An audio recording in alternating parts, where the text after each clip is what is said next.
एक बात और, हमारे जो बाबा साहब डॉक्टर अंबेडकर थे, उनकी जो सेकंड बीवी थी सविता अंबेडकर थी, वो ब्राह्मण समाज से थी। तो एक बात कहूँ, इतना बड़ा समाज के सूर्य ने आपकी बहन बेटी को एक्सेप्ट करा, उसका नाम करा, और आप हमें मिटाने की बात करो। हम तुम्हारे जीजा लगे, रिश्ते में तो जीजा लगेंगे, रिश्ते में जीजा लगेंगे। और एक बात आप ये कह रहे हो कि इस देश का जो दलित है वो ब्राह्मणों का जीजा है? इस देश का दलित नहीं, मगर बाबा साहब की जो सेकंड पत्नी सविता अंबेडकर थी, तो वो ब्राह्मण समाज से थी, तो रिश्ते में उनकी जीजा लगेंगे ना, और वो जीजा का विरोध कर रहे हैं। जीजा बदले नहीं जाते भाई। हाँ, क्या बोल रहे हैं आगे? वो जो बोले भैया जीजा नहीं बदले जाते। कौन बदला जाता है? अरे भैया ना, देखिए समय के साथ, सुनिए, समय के साथ ना जीजा बदले जाते हैं और ना ही बाप बदले जाते हैं। ये दोनों बदल रहे हैं, इनको बताइए। अम्बेडकर ने संविधान लिखा ही नहीं था। अच्छा, बीएन सुनो एक बात बताओ, कोई बीएन राव करके खाने वाले, गोबर खाने वाले और मूत्र पीने वाले बताएंगे। साहब के चपरासी है वो। वो चाय पानी पिलाते थे उनको बाबा साहब। सुनो, who is this BN Rao? I don't know BN Rao. कौन है बीएन राव? मैं जानता ही नहीं हूँ। बाबा साहब को कॉफी और चाय पिलाने वाला पीए, पर्सनल असिस्टेंट, उसे संविधान लिखा है। डिबेट्स पढ़ी है आपने? डिबेट्स पढ़ो ना। भाई एक मिनट, एक चीज और ये सबसे पहले किसको बताए? इनसे पहले बताए। अब बीएन राव को बता रहे हैं, और कुछ लोग और आ गए बीच में से निकल के, जो डॉक्टर राधा कृष्णा को बता रहे हैं। इस वक्त अंबेडकर का नाम लेना खतरों से खाली नहीं है। तमाम लोग बोल रहे हैं कि अंबेडकर ने संविधान को बनाया नहीं था, और तमाम लोग अपने सीने पर, अपने दिल पर अंबेडकर को रखे हुए हैं।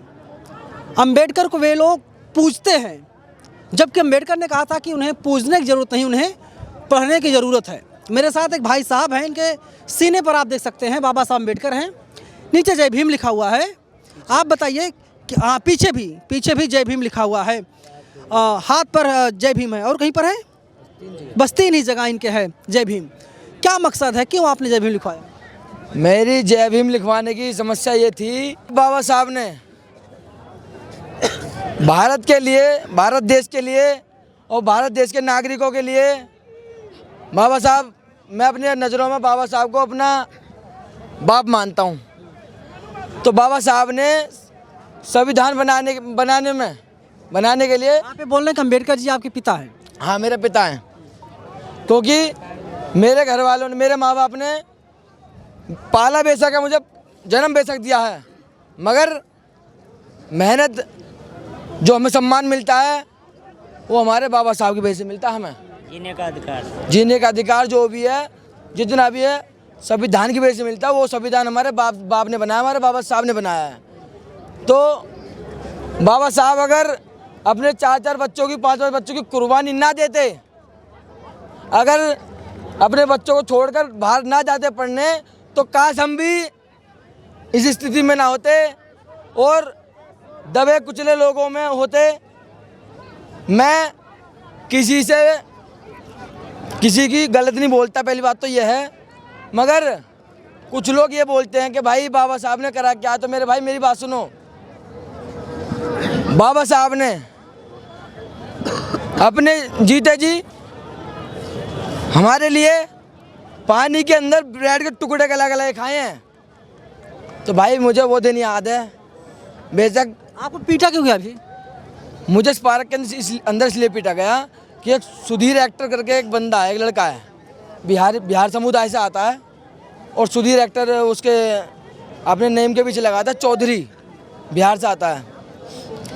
तो वो यहाँ पर बक रहा था गाली। मैं आया था, अचानक से मेरी उससे मुलाकात हुई, तो मैंने बोला कि भाई गाली गलौज मत कर, क्योंकि बाबा साहब का पार्क है, बहुजन महापुरुषों की में फोटो मतलब स्टेचू लगी हुई हैं, और इसमें बहन बेटियां भी हैं, और इसमें उस टाइम पे बाबा साहब का प्रोग्राम भी चल रहा था, छोटा सा, जो बच्चों को सिखा रहे, पढ़ा रहे थे और लोगों को समझा रहे थे। तो उस लड़के ने क्या करा कि उसने बोला, साफ साफ अक्षरों में बोला उसने कि मैं तुम्हें गाली नहीं दे रहा, मैं तो अपनी गर्लफ्रेंड को गाली दे रहा हूँ। मैंने कि भाई यहाँ पर गर्लफ्रेंड को गाली देने लायक जगह है ये? मैंने कि ये बहुजन महापुरुषों की जगह है, ये बहुजन महापुरुषों की जगह है, ये गाली देने लायक जगह है क्या? मैं उनसे पूछना चाहता हूँ, जो लोग ये बात कहते हैं कि जातिवाद के ऊपर मारा है, क्या वो लोग जैसे हमारे बाबा साहब के पार्क के अंदर गाली देगा, क्या वो अपने मंदिरों में गाली दिलवा सकता है? ऐसा कोई ऐसा कोई दिलवा सकता है तो बताओ मुझे। तो भाई मैंने उसको रोका कि गाली मत दे। तो उसके साथ में कुछ लड़कियां भी थी, 2-3, और पूरी टीम थी उसके साथ में। उन लड़कों ने मेरे साथ हाथापाई करी, चप्पल भी थी उनके हाथ में, बेल्ट भी थी।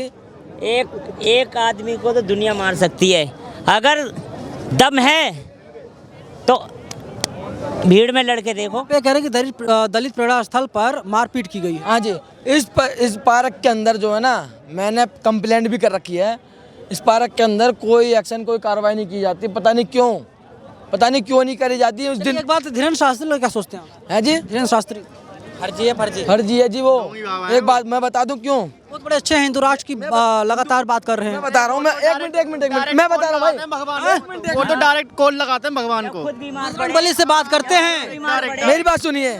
जब बीमार एक मिनट छोड़ के बोलो कि भीम की औलाद है सम्मान के लिए हम जान भी दे जाएंगे संविधान के लिए। ऐसा नहीं हमारी जान जाएगी, घटना फिर कोरे गांव की दोहराई जाएगी। उन धीरेन्द्र शास्त्री को ये डायलॉग ध्यान कर लेना कि हम भीमराव के अम्बेडकर के वंशज हैं, रहपटे मार खाने वाले के वंशज नहीं है, ठीक है। और एक बार और भाई पीट दिए गए बोल रहे हैं। अरे जब मेरी बात सुनो, एक शेर को 10 शेर मारा है, 100 100 कुत्तों ने एक शेर को पकड़ा है।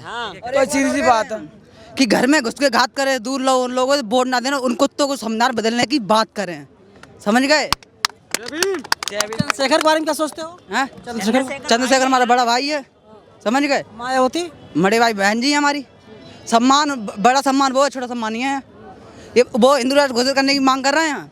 बाबा साहब ने हमें संस्कार दिए हैं, संस्कार नहीं देते ना, हम भी मर्यादा तोड़ देना तो परसों भाई वो घोषित कर देंगे संविधान। मैं तो ये कहता हूँ कि हमें हिंदू राष्ट्र की कोई जरूरत नहीं है जब तक हमारे देश में संविधान लागू है। तो संविधान खत्म करके हिंदू राष्ट्र किस लिए बना रहे हैं? हिंदू राष्ट्र, अगर हिंदू राष्ट्र एकता के लिए बना रहे हैं, सभी हिंदुओं के लिए एकता के लिए बना रहे हैं, तो मैं कहना चाहता हूँ कि बाबा साहब के वंशजों के लिए आधार कार्ड जो कहते हैं ना कि हम हिंदू राष्ट्र बना रहे हैं, अपनी शादी करा दो उनके बच्चों के लिए, चमारों के बच्चों के लिए, जाटवों के घरों में अपने बच्चों की शादी करा दो, अपनी बहन बेटी की शादी करा दो ना। हिंदू राष्ट्र इसलिए कहना जाता है कि हिंदू राष्ट्र बन रहा है। अभी महाराष्ट्र में हमारा भाई मारा गया है। अभी भीमवाला था, भीमवाला जब कहाँ गया था तुम्हारा हिंदू राष्ट्र? जब कहाँ गया था? तुम्हारे बहुत से केस ऐसे हैं कि मैं गिना नहीं सकता। मध्य प्रदेश में केस हुआ अभी, एक 9 साल की बच्ची, मध्य प्रदेश में अभी एक लड़के को मार दिया गया। खिला दिया। क्या खिला दिया? नहीं भाई, नहीं, उसको है ना, एक दूसरे समाज की लड़की थी जो कि बहुत ही प्यार करती थी उससे। प्यार करते हैं? प्यार क्यों करते? प्यार ना करो।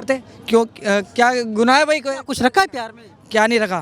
क्या रखा हुआ? रखा सबको। एक उसे लड़के ने जो आवाज जो उठाई है, प्यार करने में तो राजा महाराजा भी मशहूर थे।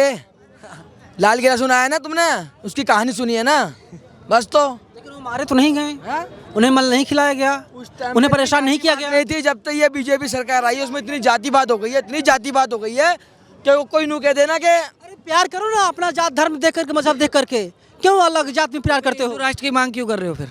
एक बात कहें, हिंदू राष्ट्र की मांग क्यों कर रहे हो फिर? क्या रीजन है? जब जातिवाद में उसमें बढ़ जाएंगे, जातिवाद खत्म करना चाहिए ना फिर हिंदू राष्ट्र बनने की तो कोई बात ही नहीं है। शादी होने से पहले वो लड़की विधवा हो गई बेचारी। विधवा तो यार एक बात बताओ, हाँ, बोलो। एक बात बताइए, हिंदू राष्ट्र की बात कर रहे हैं, धीरेन्द्र शास्त्री जी टीकमगढ़ के रहने वाले हैं, अपना गांव तो हिंदू राष्ट्र बना नहीं पाए और अपना गांव हिंदू राष्ट्र बना नहीं पाए, ठीक है, अपना गांव हिंदू राष्ट्र बना नहीं पाए, अपना दामाद मुसलमान बना रखा है। अगर आपको हिंदू राष्ट्र बनना है, आपको हिंदू राष्ट्र बनाना है तो धीरेन्द्र हिंदू बनाना पड़ेगा ना, अपने जीवन को हिंदू बनाना पड़ेगा। अगर आपको हिंदू राष्ट्र बनाना है तो धीरेन्द्र देखो, आराम से आराम से। अगर आपको हिंदू राष्ट्र बनाना है तो धीरेन्द्र शास्त्री आप सारे पीछे हो जाइए, कोई जाटव कोई वाल्मीकि को आगे रखिए और उसे गद्दी पे बैठाइए और आप नीचे बैठिए, हिंदू राष्ट्र बन जाएगा। आईएएस को India is not religious country, India is secularism country, India धर्मनिरपेक्ष कंट्री है, ठीक है। हमारे बाबा सिर्फ बाबा साहब है जिन्होंने पहनना और लड़ना और पढ़ना सिखाया है, और तुम्हारे बाबाओं ने सिर्फ भीख मांगना सिखाया है, ठीक है। धीरेन्द्र शास्त्री जी बोलो, क्या बोलो? एक मर के कफन लीले रंग का ओढ़ेंगे, मर के कफन लीले रंग का ओढ़ेंगे, एक बार बहन जी को केंद्र में पहुंचा कर छोड़ेंगे, समझ गए? और लहर भी होगी, ललकार भी, 1997 में बसपा की सरकार भी होगी। और मैं अनिल मिश्रा जी से बता रहा हूँ, अनिल मिश्रा जी ये जो कोट पैंट टाई पहन रखी है ना, तो ये भी हमारे बाप ने सिखाई है, ठीक है। आपके लोग तो धोती कुर्ते में नंगे घूमते थे जनेऊ बांध के, उन्हें खाने की कमाई नहीं थी। हमारे कॉन्स्टिट्यूशन से तुम्हारा घर चल रहा है और तुम अपना संविधान नहीं बदल पाते, बाप बदल रहे हो। और एक बात और हमारे जो बाबा साहब डॉक्टर अंबेडकर थे, उनकी जो सेकंड बीवी थी सविता अंबेडकर थी, वो ब्राह्मण समाज से थी। तो एक बात कहूँ, इतना बड़ा समाज के सूर्य ने आपकी बहन बेटी को एक्सेप्ट करा, उसका नाम करा, और आप हमें मिटाने की बात करो। हम तुम्हारे जीजा लगे रिश्ते में, तो जीजा लगेंगे, रिश्ते में जीजा लगेंगे। और एक बात आप ये कह रहे हो कि इस देश का जो दलित है वो ब्राह्मणों का जीजा है? इस देश का दलित नहीं, मगर बाबा साहब की जो सेकंड पत्नी सविता अंबेडकर थी, तो वो ब्राह्मण समाज से थी, तो रिश्ते में उनकी जीजा लगेंगे ना, और वो जीजा का विरोध कर रहे हैं। जीजा बदला नहीं जाता भाई। हाँ, क्या बोल रहे हैं आगे? वो जो बोल रहे हैं भैया, जीजा नहीं बदले जाते। कौन बदला जाता है? अरे भैया ना, देखिए समय के साथ, सुनिए, समय के साथ ना जीजा बदले जाते हैं और ना ही बाप बदले जाते हैं। ये दोनों बदल रहे हैं। इनको बताइए। अम्बेडकर ने संविधान लिखा ही नहीं था। अच्छा, सुनो एक बात बताओ। कोई बीएन राव करके खाने वाले, गोबर खाने वाले और मूत्र पीने वाले बताएंगे। साहब के चपरासी हैं वो।